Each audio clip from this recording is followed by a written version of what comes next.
கருத்து வேறுபாடுகளை ஆக்கப்பூர்வமான வழிகளில் தீர்ப்போம் அப்படின்னு அமெரிக்க பாதுகாப்பாளர் சூசன் ரைஸ் சொல்லியிருக்காங்க. இந்தியாவுடனான அந்த பல்வேறு சமீபத்திய கருத்து வேறுபாடுகள் பற்றி அவங்க பேசியிருக்காங்க. இதில் ஒரு விஷயம் இருக்குது. அதிகார பலம் மிக்க நாடுகளிடையிலான உறவில் பின்னடைவுகள் வருவது இயல்பானது தான் அப்படின்னு சொல்கிறாங்க. ஆனால் நரேந்திர மோடி இந்தியாவை பலவீனமான நாடுங்கிறார், அமெரிக்கா அதிகார பலம் மிக்க நாடுங்குது. இந்த ஒப்பீட்டை நீங்கள் எப்படி பார்க்குறீங்க? இது ரெண்டுமே ஒரே நேரத்தில் உண்மையாக இருக்க முடியும். அமெரிக்காவை பொறுத்த வரைக்கும் இந்தியா வந்து ஒரு நான் என்டிட்டியாக தான் இருந்தது இது வரைக்கும். ஆனால் கொஞ்சம் கொஞ்சமாக ஒரு அமெரிக்காவை பொறுத்த வரைக்குமான ஒரு அவங்களுடைய பார்வையில், அவங்களுடைய தர அளவுகோள்களில் இந்தியாவுடைய நிலை உயர்ந்து வந்துட்டுருக்கு.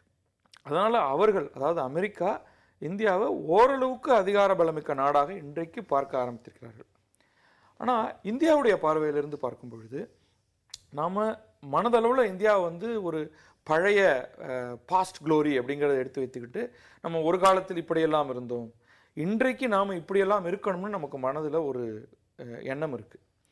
ஆனால் தொடர்ந்து இந்த 60-65 ஆண்டுகள் கடந்த இந்தியா சுதந்திரத்துக்கு பிறகான காலகட்டத்தை பார்த்தீங்கன்னா இந்தியா அந்த நிலையை இதுவரை அடையலை. டிப்ளமசிங்கிற ஒரு ஆஸ்பெக்ட் சரியாக இல்லாத காரணத்தினால சுற்றி இருக்கக்கூடிய சின்ன சின்ன நாடுகள்கிட்ட கூட இந்தியா தன்னுடைய கருத்தை ஒழுங்காக வைக்கல. பலமிக்க நாடுன்னு எல்லாரையும் போட்டு அடிக்கணுங்கிறது இல்லை, உன்னுடைய நலன் சரியாக நடக்கிறதா அப்படிங்கிறது தான். அதுவே கூட இந்தியாவால் சரியாக செயல்படுத்த முடியல. இந்த உணர்வு வந்து நரேந்திர மோடி மட்டுமில்லை, இன்னும் பலருக்கு இருக்குது. நரேந்திர மோடி அதுக்கு ஒரு கூர்மையான வடிவம் கொடுத்து அதை இன்னைக்கு நேற்றைய கூட்டத்தில் அவர் அதை ப்ரெசென்ட் பண்ணியிருக்கிறப்ப அதுதான் சொல்கிறாரு. இது நீங்கள் வந்து பெரும்பாலான பலர்கிட்ட கேட்டாக்கணும், அவங்க சொல்லுவாங்க, சுற்றி இருக்கக்கூடிய நாடுகள் இந்தியாவை எப்படி நினைக்குது, அதாவது இந்தியாவை விட பலம் குறைந்த நாடுகள் இந்தியா ஒரு மிகப்பெரிய பலசாலி நாடாகலாம் பார்க்கல. ஏன்னா பலம்ங்கிறது வந்து நம்மகிட்ட இருக்கிறது மட்டும் இல்லை, அதை எப்படி பயன்படுத்துகிறோம், எப்படி அதை டிப்ளமேட்டிக்காகவும் சரியாகவும் செய்கிறோங்கிறத பொறுத்தது. அப்படி இருக்கிறப்ப ஒரே நேரத்தில் இந்தியர்களை பொறுத்த மட்டில், பெரும்பாலான இந்தியர்களை பொறுத்த மட்டில் இந்தியா ஒரு பலவீனமான நாடாக காட்சியளிக்கிறது. அமெரிக்கா ஒரு சுண்டலி மாதிரி பார்த்துக்கிட்டு இருந்த இந்தியா கொஞ்சம் கொஞ்சமாக பலமிக்க நாடாக வளர்ந்து வருவதை அவர்கள் பார்க்கிறார்கள். அமெரிக்கா இந்தியா இடையான அந்த வெளியுறவு கொள்கை என்பதும் இந்தியா மற்ற நாடுகளிடம் வைத்திருக்கக்கூடிய அந்த வெளியுறவு கொள்கை என்பதும் ஒரே நிலைப்பாட்டில் வைத்து பார்க்கக்கூடிய ஒன்றாக இருக்கா? அதுதான் உண்மை. நான் அப்படி தான் பார்க்குறேன். ஏன்னு சொன்னால் இன்றைக்கி எந்த நாடாக இருந்தாலும் ஒரு ஜியோ பொலிட்டிக்கல் இன்ட்ரெஸ்ட்டுங்கிறது தான் இன்றைக்கி தேவையாக இருக்குது.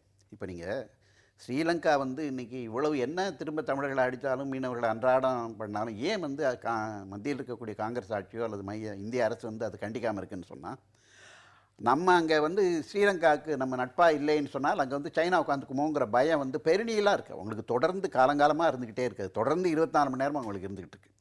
அப்படி வரும்போது அது இந்தியாவுக்கு பார்த்திங்கன்னா அவர்களுக்கு நேபரில் யாருமே அவங்களுக்கு வேணுங்கிற ஒரு நேச சக்தியோ ஒரு நட்பு நாடோ கிடையவே கிடையாது. அது தொடக்கத்துலேருந்து நீங்கள் பார்த்தீங்கன்னா லங்காவுக்கு எவ்வளவோ ஸ்ரீலங்காவுக்கு உதவி பண்ணியிருக்கு, பங்களாதேஷ் வந்து விடுதலைக்கே வந்து இந்தியா உதவி பண்ணியிருக்கு என்று சொன்னாலும் கூட யாருமே அதில் இல்லை. என்ன காரணம்னு கேட்டால், இந்த தென்கிழக்கு ஆசியாவில் நீங்கள் சைனாவுக்கும் இந்தியாவுக்கும் இருக்கக்கூடிய அந்த புவி அரசியல் சார்ந்த அந்த போட்டி என்பது இருக்குது. அதில் என்னென்னா இன்றைக்கு சைனா வந்துடக்கூடாது என்பதற்காக இந்தியாவை வந்து அமெரிக்காவை சப்போர்ட் பண்ணிட்டு இருக்குங்கிறத பார்க்கணும். ரெண்டாவது என்னென்னு பார்த்தா, இப்போ அமெரிக்காவை தொடர்ந்து சப்போர்ட் பண்ணுறதுனால மைய அரசுக்கு, குறிப்பாக காங்கிரஸுடைய கூட்டணி அரசுக்கு இன்றைக்கி மக்கள் மத்தியில், குறிப்பாக தென் மாநிலங்களில் தமிழ்நாட்டில் வந்து பேர் கெட்டு போகுதுங்கன்னு வரும்போது இன்றைக்கி அவங்க என்ன செய்கிறாங்கன்னா வேற ஒரு ஸ்ட்ராட்டஜி யூஸ் பண்ணுறாங்க. இப்போ என்ன பண்ணுறாங்கன்னா, அண்மையில் பார்த்தீங்கன்னா கடந்த 1-2 மாதத்திற்குள்ளாக இந்தியாவுக்கு வந்திருக்கக்கூடிய மிகப்பெரியவர் வந்து ஒருத்தர் வந்து ஜப்பான் அங்கே ஜனாதிபதி, அவர் பிரதமர் இங்கே வந்திருக்கார். அதற்கு முன்னால் பார்த்தீங்கன்னா ஜெர்மன் பிரதமர் வந்திருக்கார். நீங்கள் இதை பார்த்தீங்கன்னா 2வது போரில், உலகப் போரில்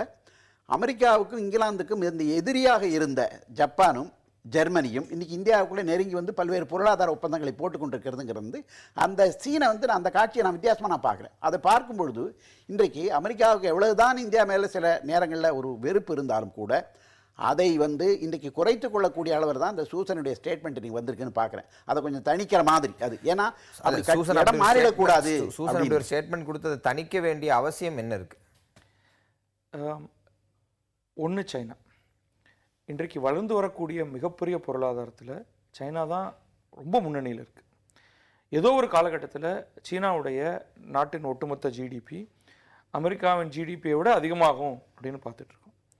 அப்போ அந்த சீனாவுடைய ஸ்பியர் ஆஃப் இன்ஃப்ளூயன்ஸ் அப்படிங்கிறது ஆசியாவில் பல இடங்களையும் பரவி இருக்கும்.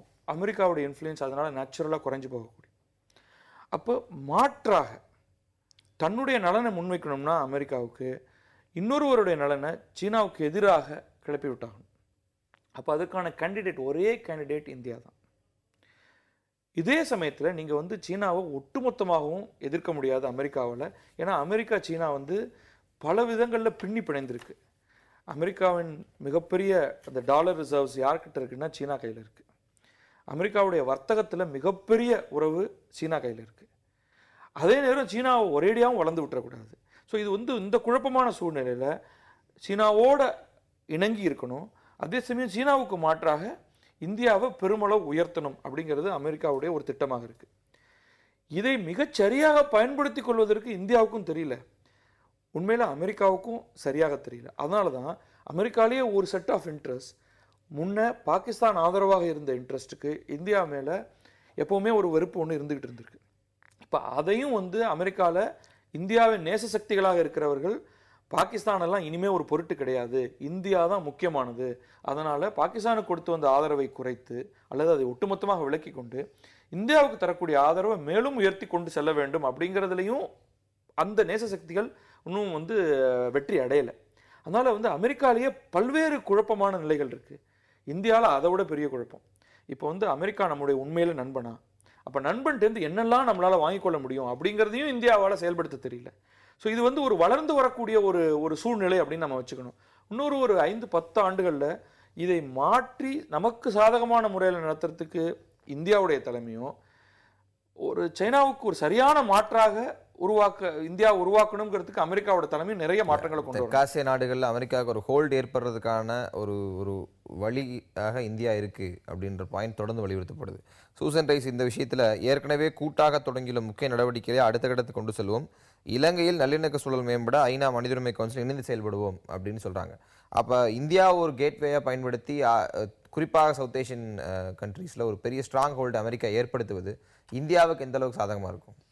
ஆமாம், அதுக்காகத்தான் அது வந்து இந்தியாவை வந்து ஆதரிப்பதன் இந்த பகுதியில் தென்கிழக்கு ஆசியா அல்லது தெற்காசியாவில் இன்றைக்கு இந்தியா ஒன்று தான் அதற்கு இருக்கக்கூடிய ஆலி. ஏன்னு கேட்டால் ஏற்கனவே சவுத் கொரியாலாம் வந்து அதனுடைய தன்மையெல்லாம் மாறிப்போச்சு. ஏன்னா இப்போ சவுத் கொரியாவும் நார்த் கொரியாவும் இணையக்கூடிய ஒரு சூழல், அது மாதிரி தெற்கு வியட்நாம் வடக்கு வியட்நாம் இணையக்கூடிய இடந்திருச்சு கிட்டத்தட்ட அப்படின்னு வந்துச்சு. அப்போ என்ன சொன்னீங்கன்னா, அமெரிக்கா 2வது உலகப் போருக்கு பிறகு அவர்கள் நடத்திய அந்த கோல்டு வார், அந்த பனிப்போரில் பாதிக்கப்பட்ட பல்வேறு அதனுடைய நேச சக்திகள் எல்லாம் இன்றைக்கு வந்து இடம் மாறிடுச்சு.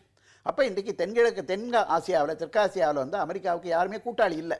அப்போ அதனுடைய அந்த சைனா வலுப்பெறாமல் இருக்க வேண்டும் என்று சொன்னால் நிச்சயமாக இந்தியாவை வந்து அவங்க வந்து தொடர்ந்து அதை ஆதரித்து தான் ஆகணுங்கிற ஒரு அரசியல் நிர்பந்தம் நிச்சயமாக அமெரிக்காவுக்கு இருக்குது. அது இருக்கும் வரையில் இந்த அப்பப்போ கொஞ்சம் சில விஷயங்களில் பிரச்சனைகளில் சில முரண்கள் வந்தாலும் கூட அப்போ அது சரி பண்ணிக்கிற மாதிரி எடுத்தாப்புல ஒரு ஸ்டேட்மெண்ட் விடுவாங்க. இந்த நீங்கள் வந்து இலங்கை பற்றி ஸ்பெசிஃபிக்காக கேட்டீங்க. இதில் அமெரிக்காவுக்கு இலங்கையில் இருக்கிற இன்ட்ரெஸ்ட் வேறு, இந்தியாவுக்கு இலங்கையில் இருக்கிற இன்ட்ரெஸ்ட் வேறு. ஒரு விதத்தில் அமெரிக்கா வந்து இலங்கைக்கு எதிரான ஒரு தீர்மானத்தை தான் வந்து மனித உரிமை ஆணையத்தில் கொண்டு வருது. ஆனால் இலங்கையை காப்பாற்றுறதுக்கான வேலையை வந்து இந்திய அரசு செய்துட்டு இருக்கு. அப்போ அங்கே அந்த ஒரு புள்ளியில் வந்து ஒரு சின்ன முரண் இருக்கு. இல்லை, அந்த புள்ளியில் சின்ன முரண் இருந்தாலும் 2 பேருக்கிட்டையும் அந்த பெரிய ஆட்டிடியூட் இருக்குன்றது அது கட்டாயமாக இருக்கு. அமெரிக்கா வந்து ஐநாவில் தீர்மானம் கொண்டு வருவதே இலங்கையை பயமுறுத்துவதற்காகத்தானே ஒழிய அது வந்து இலங்கைக்கு எதிரானது என்று எந்த காலத்திலையும் சொல்ல முடியாது. ஏன்னு சொன்னீங்கன்னா, ஈழப்போரில் வந்து முழுக்க இந்தியாவும் அமெரிக்காவும் சேர்ந்து தான் வந்து அன்றைக்கி இந்த இலங்கை அரசை சப்போர்ட் பண்ணதுங்கிறது தான் உண்மை. அதான் வரலாறு. இந்த தலைப்பு மீதான விவாதம் இந்த அளவு நிறைவு செய்யலாம். இடைவேளைக்கு பிறகு வேறொரு தலைப்பு பற்றி விரிவாக பேசுவோம். Me taca, me taca, me taca, me taca.